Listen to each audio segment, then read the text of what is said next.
Buenas tardes, queridas amigas, queridos amigos. Bienvenidos al octavo capítulo, a la octava entrega de la entrevista en Por Amor al Arte. Hoy, un capítulo bañado de números 8.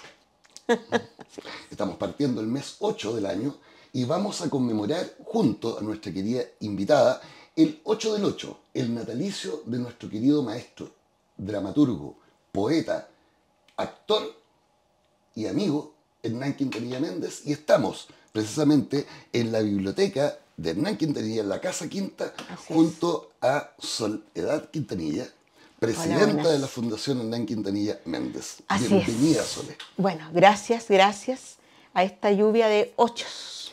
Sí, fíjate, hablando de la Fundación cumple un año porque la lanzamos el 8 del 8 del año pasado. Pero yo creo que es súper importante señalar una cuestión. A ver. Que la Fundación Hernán Quintanilla nace el 8 del 8 del 2018, cuando, celebrando sus 80 años, Hernán, mi papá, cae en cuenta de todo esto. O sea, ese momento, en esa celebración, en que se lo nombra hijo ilustre, en que está el nombre del teatro, pero en que se despliega todo este factor humano, todo este elemento humano que es producto de su formación, de su influencia, digamos, a él le cae la teja, de que tenía una cosa grande en el corazón, en el cerebro y en la creatividad.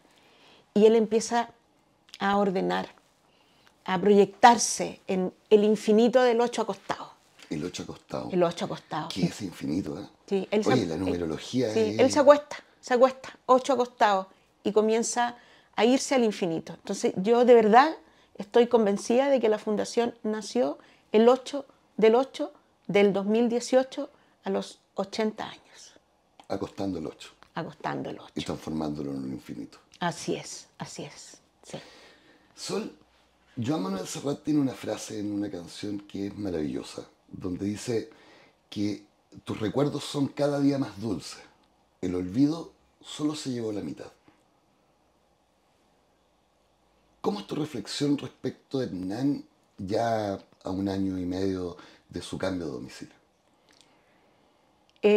Me cuesta hablar porque tiene mucho de infinito, de lo inefable. Yo creo que hubo un primer momento en que quedamos abrumados por el cambio de domicilio, que fue anunciado, todo lo que tú queráis, pero abrumados por la ausencia. Y de pronto, claro, la ausencia se empezó a poblar de recuerdos. Y también el concepto de recuerdo es extraño porque yo creo que cuando Joan Manuel Serrat dice que solo se llevó la mitad, probablemente es porque se lleva lo que se diluye, lo que se borra. Pero lo que queda, que es más de la mitad, es una presencia muy, muy potente. Entonces yo hoy día me siento muy cercana a mi papá, al Hernán, y me siento muy admirada de la obra. No recuerdo su vida, la reconozco, la miro, la reconstruyo. Y en eso debo decir que no lo he hecho sola, porque no podría haberlo hecho sola, sino que hay también una gran familia quintanillesca que se ha desplegado en esta reconstrucción, en este encontrar los recuerdos y revivir en nosotros eso que hay del Quinta, que está súper vivo. El Hernán fue un tipo que vivió siempre desde el amor.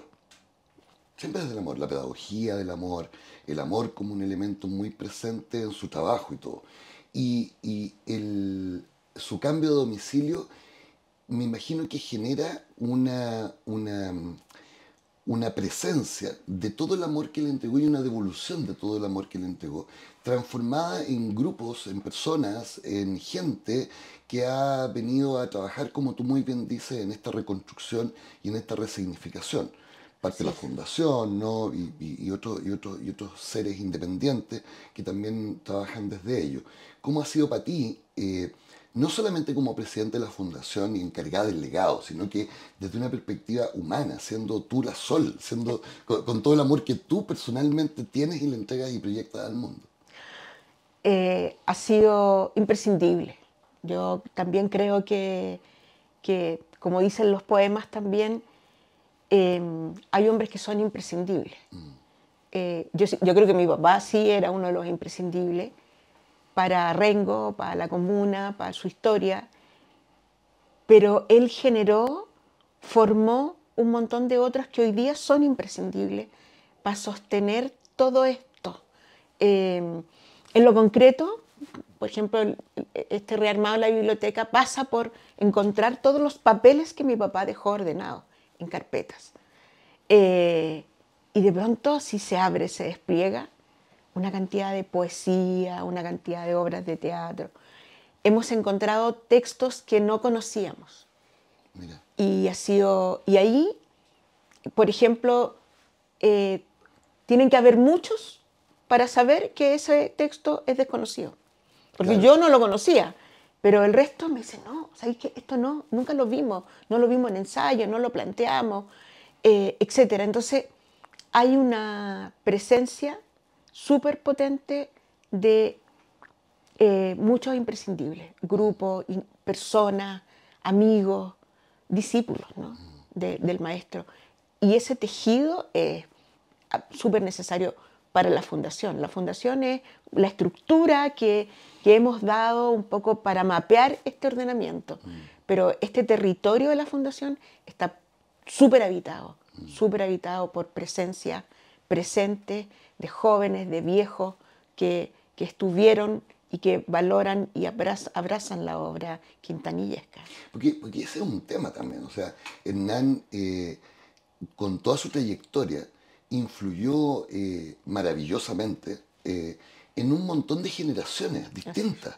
Y tal vez esta ha sido la instancia en que esas generaciones puedan hacer un proceso de convergencia y desarrollar un trabajo colectivo que, como trabajo, une distintas formas de pensar, de metodología, epistemología y los aprendizajes del Hernán. Es que yo creo que esta generación que está aquí es súper imprescindible. ¿Por qué te lo digo? Porque mi papá fue un escritor, escribió poesía, fue un dramaturgo, dirigió, etc. Pero todo eso que hizo, él lo hizo por lo que decíamos al principio, desde la mirada del amor. Él amaba el teatro, pero amaba el teatro como un vehículo para transformar. Él decía que cualquier persona se podía subir al escenario. Él creía que el arte sana y que el arte salva. Y todo eso lo fue poniendo en práctica durante toda su vida y durante sus 60 años de magisterio teatral o artístico. Bueno, hoy día estamos la generación que recibió eso. O sea, tú que él te invitó y te dijo, mira, Mariano, veamos esto. Está el chico, el Jaime, por nombrar alguno, que fue a estudiar teatro. Estamos todos los que recibimos eso de primera mano. Y no hay más. Y nosotros somos los que tenemos que darle el pase a las generaciones sucesivas. Nosotros somos la bisagra, nosotros somos los discípulos. Nosotros estuvimos ahí, nosotros vimos el milagro, nosotros nos tomamos el vino cuando el agua se transformó en vino. Por lo tanto, todo esto que somos nosotros es súper relevante, porque es Quintanilla acostado en el 8 infinito. El infinito Quintanilla somos nosotros y tenemos que ser capaces de pasárselo a los otros. De entregar la posta. Claro, nosotros estuvimos ahí, lo vimos, lo vivimos, entonces somos súper imprescindibles. Y afortunado. Somos súper afortunados. Sol, Sí. Yo creo que nuestros auditores y la mayoría de las personas conocieron a un Hernán Quintanilla profe de teatro, Sí, a un formador de generaciones de actores, a un relator de la realidad social, cultural, artística, de un Rengo a través de las tablas, a través de la personificación. Sin embargo, y a través de mis conversas con él se definía como poeta y su inicio es absolutamente poético. Él siempre contaba las anécdotas de que él parte escribiendo poesía como una forma de acercarse a las chiquillas en el colegio, claro, digamos. claro. Y que en la dramaturgia llega a él como una emergencia, la escritura de la dramaturgia, ya trabajando en la legua como profesor de Así es. teatro, en la ausencia de libros de texto, que es una cuestión que desarrolla muy linda. Sí, Pero poco se conoce respecto del patrimonio poético del Hernán. sí, así Me es. imagino que en este rastrojear, ¿no? En esta reconstrucción, tanto de la memoria como de la materialidad, ha aparecido una cantidad de poesía extraordinaria. Claro, o sea, eh, como bien se dice por ahí en la reflexión, mi papá volvió a vivir, mi papá se fue de Rengo a hacer su vida en Santiago, qué sé yo, y volvió a vivir a Rengo en el 2000, 2007, 2000, por ahí. Entonces muchos de ellos dicen, el Hernán lo conocimos viejo y ya dramaturgo y entregado al teatro. Pero de ahí para atrás hay también mucha vida poética, literaria. Y eso es poesía. Mi papá partió escribiendo poesía, efectivamente desde cabros chicos, de adolescente, y tal vez por la intensidad con que lo hizo, como que la guardó porque le daba pudor. Su poesía amorosa es muy intensa, es muy bella. Y mucha reflexión también en la poesía. Y ahí lo hemos encontrado. Y además, la forma de encontrar, la forma de la poesía que hemos encontrado son papeles viejos, desteñidos, una copia de la copia de la copia. Eso es lo que tenemos. No tenemos prácticamente originales. Pero la certeza absoluta de que él partió y se sintió poeta. Por ejemplo, él cuenta esto de cómo sus primeras obras son infantiles. Bueno, la historia de Sofía la Tortuga, la historia de Pirimpín el Caracol, que son unas obras que han recorrido hartos Chile, son canciones, son rondas infantiles que él escribió. Mira, Y vienen de ahí, de ahí del vienen. concepto ronda. No, son rondas, Wow. son rondas. Sí. Y él escribía rondas, escribía canciones, escribía poemas, se le daban los sonetos, así como y escribía Y sonetos. la décima. Bueno, y yo creo que, y por divertimento, por amor, llega a la décima. Yo creo que cuando llega a la décima, llega a un territorio amado, confortable, que le encanta, le encanta. Pero él, sí, esencialmente se sentía y se definía como poeta. Y lo hemos visto también en este rastro, en estos rastrojos que evidentemente nos dejó. O sea, yo también pienso que tiene que haber mucho que se ha perdido. ¿Mm? Pero son rastrojos súper contundentes, súper nutritivos. Mira, hay una vinculación también de esa poesía del Hernán con la música. Sí, ¿Sí? El trabajo de la cantata Rengo, ponte tú, es un trabajo maravilloso, no solamente por el significado y cómo él relata y cuenta esta historia del Rengo desde lo prehistórico hasta el futuro y sus proyecciones de ciudad, sino que también con el trabajo con el Tití Miranda en términos de la música, que le da toda un aura y genera todo un trabajo bello, colectivo, profundamente renguino. Eh, Estamos a puertas, ya el próximo martes, de hacer el lanzamiento del disco de cuecas de Hernán Quintanilla. sí, sí. ¿Cómo ha sido para ti la experiencia de tu padre, autor de cuecas? O sea, me sorprende el disco, me sorprende el lanzamiento y me sorprende así como hija también, una vez más, que cachen que era súper bueno en eso. A mí me pasa eso, como, porque yo lo veía aquí y veía su pasión. Entonces, de repente, cuando tú me planteas y decís, oye, ¿y si hacemos un disco? Y yo digo, ¡ay! Cachan que era bueno, cachan que le encantaba. Entonces, ha sido alegre, me contenta, porque además yo creo que a él le hubiese encantado. Tú sabes que él le pasó sus cuecas a los cuequeros, él admiraba a los cabros cuequeros. se sentía orgulloso de que los cabros carretearan y tocaran cuecas y que el carrete fuera con acordeón. Eso le encantaba. Y cuando él hizo las cuecas, pensó, y yo sé que pensó en Mansilla, tuvo una relación muy, muy bonita y muy creativa con el Pavel y con todos en realidad, con todo, y ahí también fue súper generoso. Entonces cuando hoy día nos encontramos con esto en un disco, en la plaza, siento que es como un rockstar, pero de cueca. De cueca. De cueca. Y de cueca sí. chora. De cueca chora. Él, bueno, evidentemente, admiraba al tío Roberto Parra, fue muy amigo con el Andrés Pérez, ¿cachai? Entonces siento que estamos haciendo lo que él dejó instruido. Papá no dejó herencia material, no dejó testamento, pero dejó instrucciones.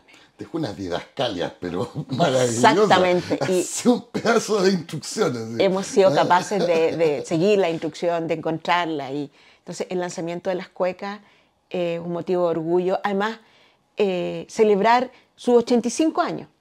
Nosotros como fundación hemos dicho los 85 años del poeta renguino. Nos gusta celebrar el cumpleaños, ¿ya? Porque sentimos eso, porque se va renovando año a año, que van haciendo, que hay un renacer, hay un reencontrarse, y tiene que ser bailando cueca. Sí, por supuesto. Cueca chora. Por supuesto. A mí me pasa una cosa con el Hernán poeta, que es re loca, porque una cosa es la poesía expresa del Hernán, de la cual vamos a hablar, pero otra cosa es la poesía oculta del Hernán, la poesía implícita del Hernán. Y yo he tenido la oportunidad de leer varios de los trabajos dramatúrgicos, y la poesía que él aplica en las didascalias, en las instrucciones a los actores, es maravillosa. Cómo es capaz de, en 4 frases, armar un ambiente claro, para cualquier persona puede ser, mira, este es un ambiente teatral, pero es un ambiente eminentemente renguino. Tú puedes sentir el olor a la tostada de pan, de la espiga de oro, podías escuchar el pito de Temsa a las 7:15 de la mañana, efectivamente.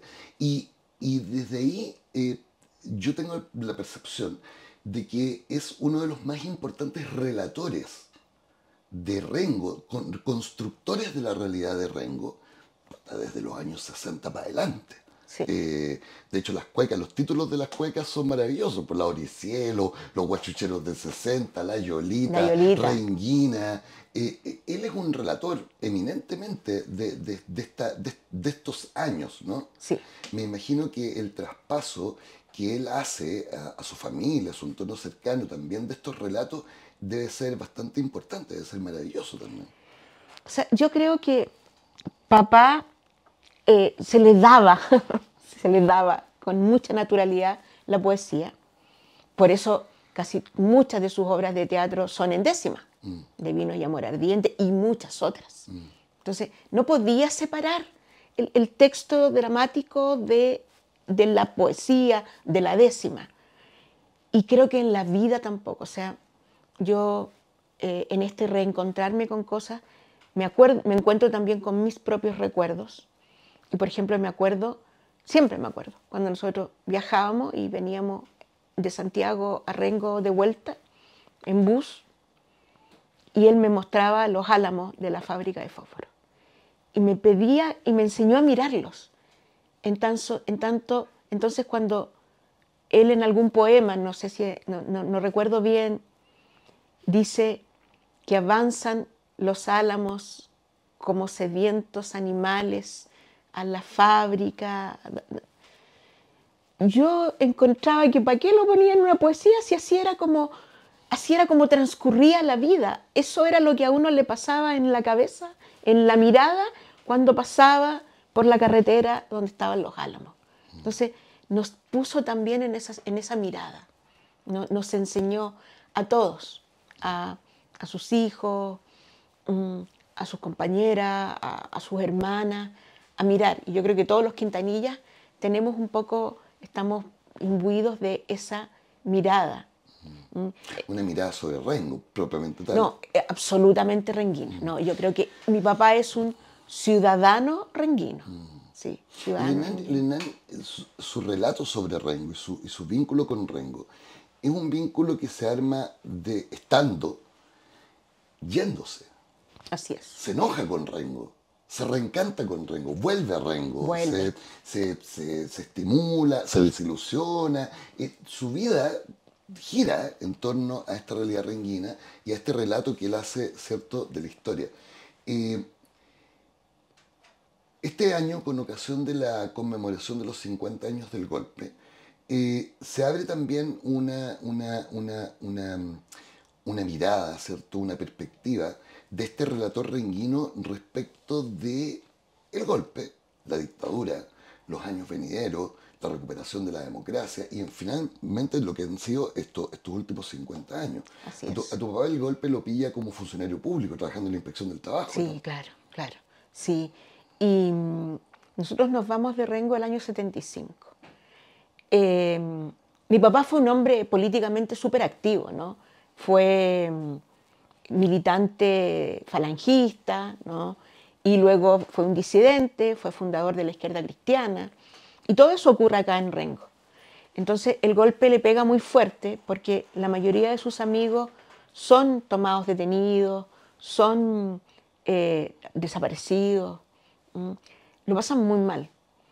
Él era funcionario público y fíjate que era un funcionario público bien probo y eso tal vez lo liberó de pasar lo peor, de que lo tomaran preso, etc. Y tiene una cantidad de historias. Y cuando nos vamos a Santiago el año 75, entramos ahí a la vivencia de la dictadura de los 80. Él era profe. Se sale, se va a hacer se va a hacer clase a la legua y ahí le toca el momento de la protesta, le toca el momento de la corporación municipal con directores con unas capas así como medios nazis, en serio. Y yo creo que fue una época muy triste de la vida de papá, muy triste. Sufría, hay unos poemas muy bellos también. Creo que se sentía bien impotente. Y bueno, por ahí yo creo que cuando se va de Chile, eh, se va un poco huyendo de esta sensación de impotencia, de ver a sus cabros. Mi papá hizo una resistencia activa muy silenciosa. Acogió a muchos chicos, los cuidó, pasó harto susto. Y cuando se va de Chile, se va como, claro, tal vez como enojado, como tratando de pasarse el limpio. Y fuera de Chile, en su basement, ahí abajo, en su departamento, comienza a escribir décimas. Y comienza a escribir su historia desde el amor, su primer amor. Ahí surge de Vino y Amor Ardiente. Gana un concurso de chilenos en el extranjero con un poema que se dice Me estoy muriendo de Chile. Mira. Que habla como de su dolor. Entonces, yo creo que cuando él retorna a Chile, sabe ya que se viene a vivir a Rengo. De una. De una. Él se baja del avión, se viene para Rengo, se instala y empieza a montar Divinos y Amor Ardiente. Creo que él comprende, como los escritores rusos, que efectivamente cuenta la historia de tu pueblo y vas a contar la historia universal. Y se asienta en Rengo. Y se reencuentra con la Yolita, con los 50, con los 60. Y al último comprende que también es el Rengo del Bicentenario. Lo sabe. Y nos dejó pistas para eso. En eso estamos. Tenía una urgencia de entregar su legado, de formar, de poder transmitir todo este aprendizaje, toda esta historia de vida. Urgencia. Ese es el concepto, ¿no? Sí, urgencia. Urgió. Era Sí. como, bueno, da lo mismo los medios, daba lo mismo cómo, pero era transmitir. Sí. Y un poco esa urgencia y ese desprecio por los medios, como bueno, para ponerlo Sí. en un concepto, es lo que forma el sentir quintanillesco, Así ¿no? es. El Sí. alambrito. La precariedad, hemos dicho La nosotros, precariedad. la precariedad. pero tiene que ver con esta precariedad desde la urgencia, porque no es la precariedad desde la pobreza, que también había carencia, es desde la precariedad desde que no puedo o no debo mandar a hacer un traje que se va a demorar 20 días y que además no va a hacer lo que yo quiero, cuando puedo tener la experiencia de ir a la feria a comprar ropa.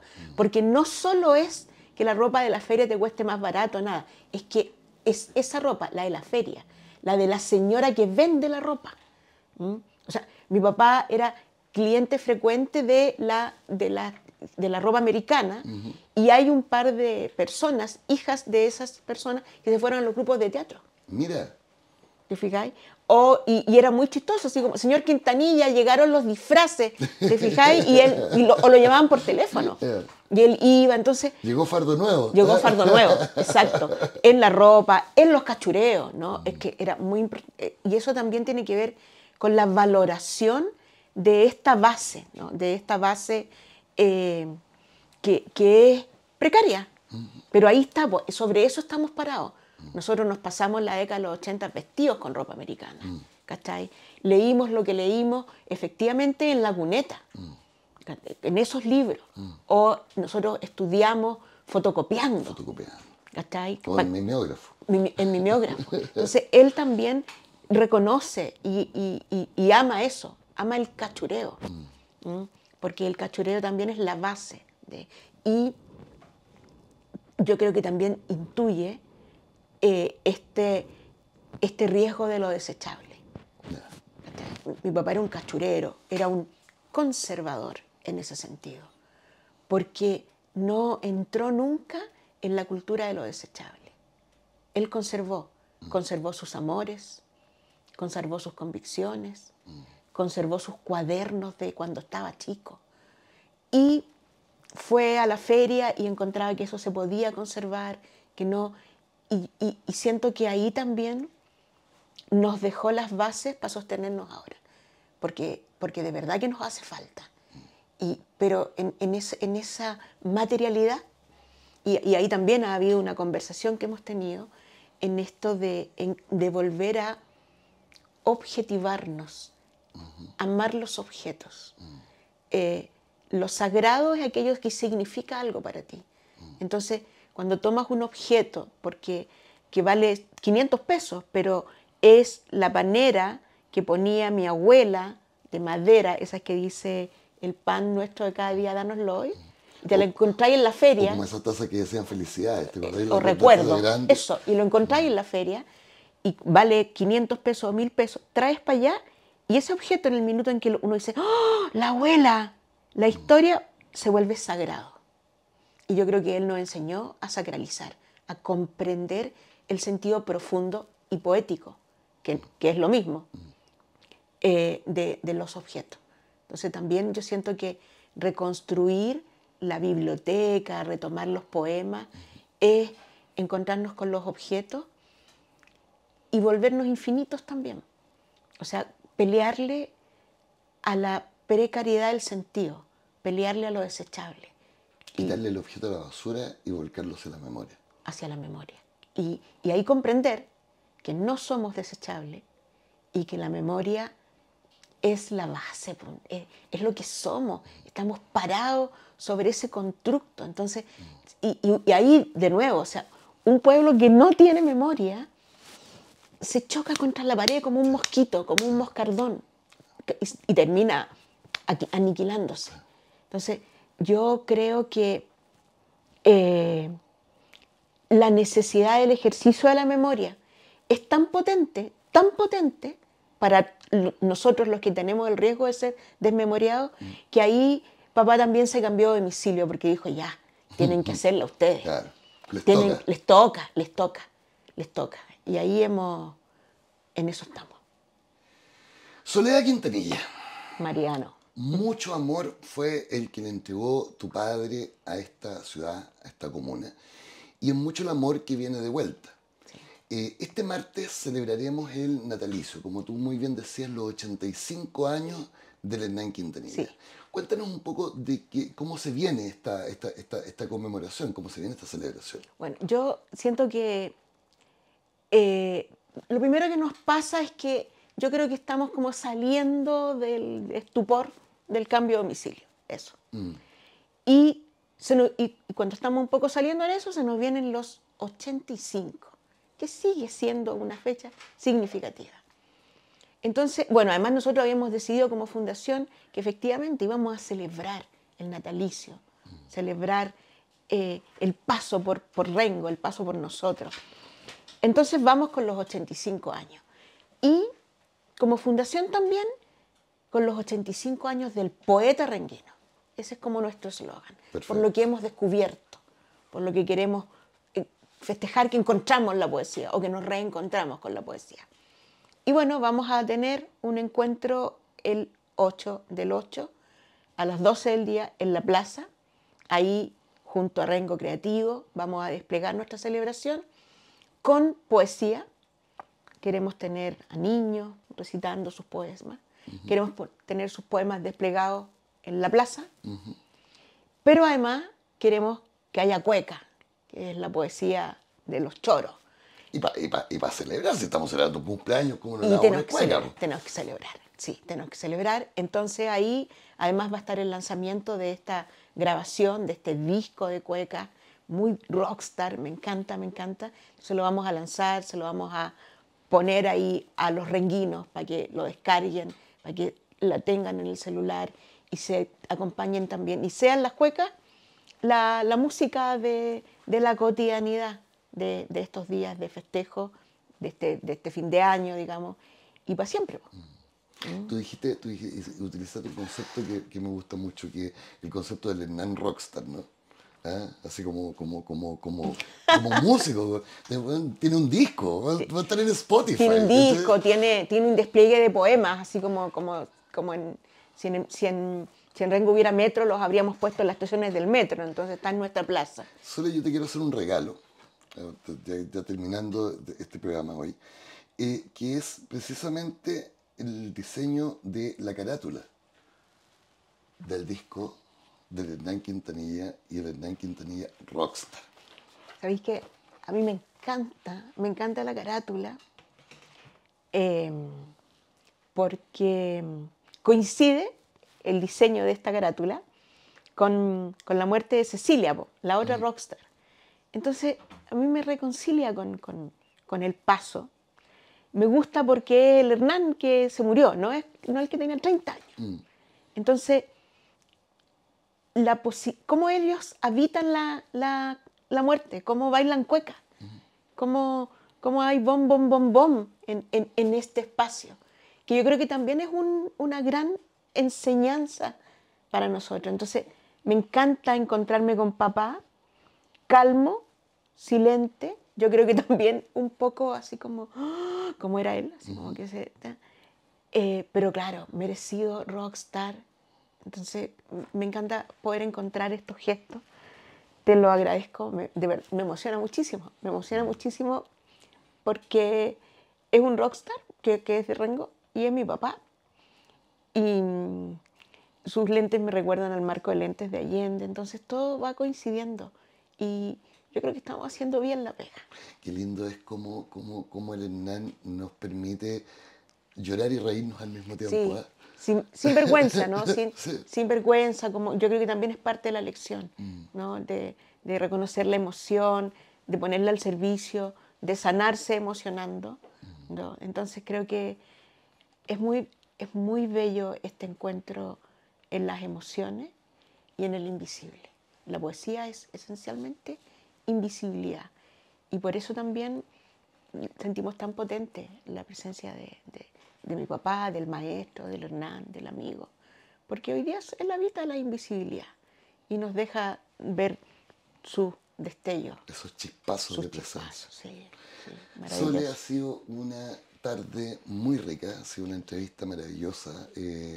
Forma parte de un continuo de conversaciones que hemos estado sosteniendo durante estos últimos 2 años y que hoy día cobra nueva vida, nueva vigencia.